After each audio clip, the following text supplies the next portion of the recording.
Hello everyone, welcome back to my channel. Can you solve this math question? Many people can solve this question by this wrong method. First they do 7 minus 1 gives us 6.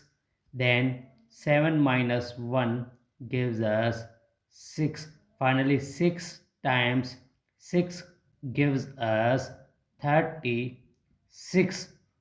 But guys, believe me, this answer absolutely wrong because we didn't follow the order of operation which is called PEMDAS rule, where P for parenthesis, E for exponent, M for multiplication, D for division, A for addition and S for subtraction.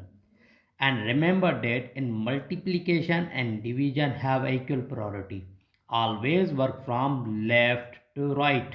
Same rule applies addition and subtraction.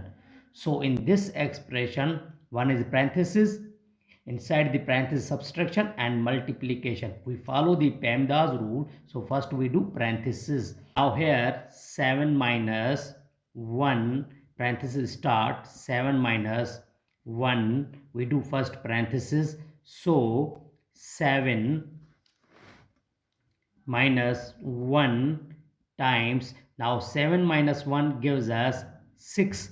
Now here subtraction and multiplication. Guys, we know that multiplication have higher priority than subtraction. So first we do multiplication. So 7 minus 1 times 6 gives us 6. And now final answer is 7 minus 6 gives us 1. This is a right answer. If you enjoyed this video, then like and subscribe to the channel.